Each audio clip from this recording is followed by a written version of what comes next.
Hi people, today we're going to be talking about this amazing book. I have to say that I love every book that Zoraida Córdova has written, but I think this one, it's her best yet. I have loved everything about this book, from this amazing cover, and it's kinda metallic, so it's so cool. And from the first page of The Inheritance of Orquídea Divina to the last, I have been transported to this whimsical, full of magic, amazing world, and I love the way in which she wrote this book, because it's so lyrical, so powerful, so amazing, and it feels like the storytelling at its finest, and it's an amazing story, and it's full of magical realism, of magic, of wonder, and it has everything that you can imagine a book might need, and even more than that. I mean, I have completely loved this one. I remember usually when I read a book and I'm getting near the end, it's like I want to speed read because I want to know what happens and how the story ends, and whatever happens to the characters and everything. And in this one, when I was getting near the end and I felt myself like wanting to rush through the pages, I was like, no, stop reading. And I actually closed the book because I wanted it to last like maybe not forever, but close enough to it, because it has, I don't know why, it made me feel fuzzy inside reading this book, because as I said, this story, it's so powerful, it's so beautifully written, and it has this storytelling vibe, and it's very powerful, and you have all kinds of representation, and it's amazing. And what is this book about? We are going to be having like two stories at the same time. We're going to have the story of Orquídea Divina, how she came to be this person that we met at the beginning of the book, that she is calling all her family to go to her home because she may be dying, and she says something like, come claim your inheritance. So we have this stranded family. They left home long ago. All of them had their own reason. It's like Orquídea wasn't a very beloved character. It looked like that at the beginning, but by the end you love her to bits. I did at least. And we have, the story is going to be, as I say, on one side we're going to have Orquídea Divina since she was a child, and we're going to see how hard it was for her to just exist in a home where she wasn't wanted. And it's amazing to see how her spirit was so strong that she, well, I'm not going to say much more about her because I want you to be surprised. I'm not going to say much more about the summary of the book because I want you to be surprised by everything. But let's say that I love Orquídea Divina and everything she does to protect herself and to make a space for herself in this world, and saying, hey, here's where I lay my roots and here's where I'm going to stay. And I love that she has this strong mind, and I love seeing her from the moment that she was a kid, and that moment in which she allowed herself to be vulnerable. And I hate that some people took advantage of that girl, and I love the concept of how she came to be the person that she is in the end. And also we are going to be following her descendants. We're going to to see all the family, and it's amazing to see this sense of family that even ghosts came to dance and to partake of the festivities when there is festivities or funerals or things. I love that part of the story, but the book is going to be centered in a bunch of the descendants, a girl called Marimar, a guy called Ray, and we're going to have Tatinelly and her daughter Rhiannon, who are going to be very important too. And I love all the characters. I mean, Orquídea, as I say, it's Divina, as her own name says. I love everything, and I love how she wasn't ashamed of reclaiming her own spot and doing the things that she wanted to do, even if the world thrown at her and say, you shouldn't be doing that. She was like, okay, what do you want me to do? To disappear? I'm going to carve my own place. And I love that.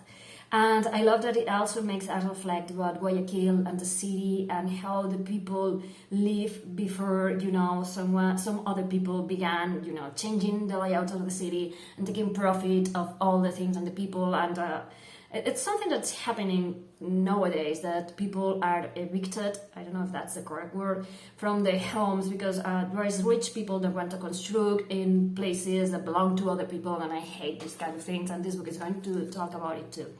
And also we are going to have amazing characters like Ray, who was homosexual, and I love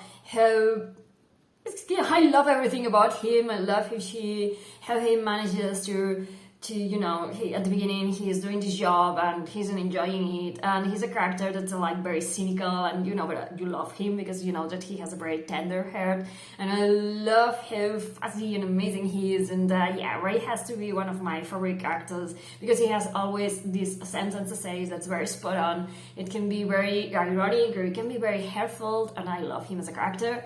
Marimar is like, I will say, like one of our main characters, and I love her. I love this girl who's trying to find her own place in the world, like Orquídea Divina did in the past, and she's wondering because why her inheritance isn't acting like Ray's inheritance or Rhiannon inheritance. And I'm not going to say about, I'm not going to talk about the inheritance. You have to read the book I'm doing such a bad job about summarizing this book, but it's so amazing that I don't think I'm ever going to be able to make justice with this review.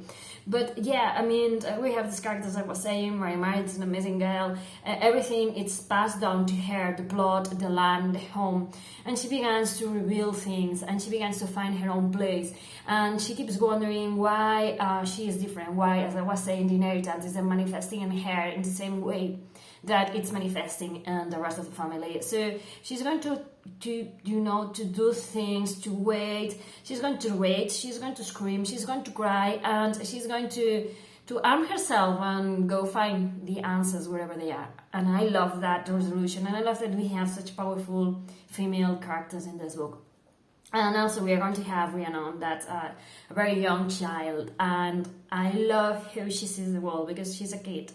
And she sees the world like kids do, like in very simple terms, and she's very endearing. When I say in very simple terms, I mean that if she sees two people who are in love with each other, and the grown-ups are like, she goes and blurts it. You love each other, things like that. I mean, this easygoing, this innocence that kids seems to have, and it's amazing to have this character. And also sometimes she feels like she's older than she looks because of all the experiences she has and the magic she's carrying, part of the inheritance, and that's everything I'm going to say about the inheritance.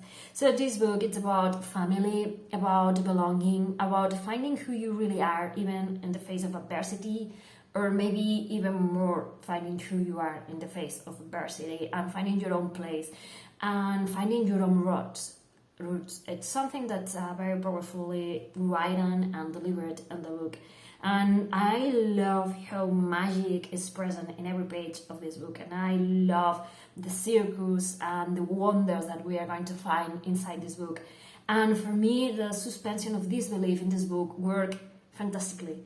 I mean, there is at the very beginning things that are happening, and you are reading the book and you're believing everything, and you're imagining it in your head, and it's completely believable. Even if it's someone, I don't know, being a star, falling star from the heavens, or someone turning into a tree, whatever it is, you believe it, because Zoraida did an amazing job of storytelling this book. And as I say, it's a very lyrical, powerful, full of magic, hope, despair. I mean, it contains like thousands of feelings that we human beings manage to feel. And it talks about a family, and the family that you are born into, and the family that you make yourself. And sometimes being blue doesn't mean that you have a family, but sometimes it means that you have to accept the family you have if you like them. If not, you can walk away. For me, it touches lots of interesting things, and as I say, I feel like I'm not making justice to this book. I mean, if you like Zoraida Córdova, you're going to love this one. If you like books about family, friendship, adversity, and getting stronger, finding your own place, about representation, about thinking about colonization, and there's lots of things about this book that are very amazing. And I think, as I say at the beginning of the review, that this one, for me, it's her best book yet, and I felt like I just finished it and I feel like beginning it again because it's so amazing. Yeah, it's amazing. I love it. Yeah, great. Thank you for watching. Bye.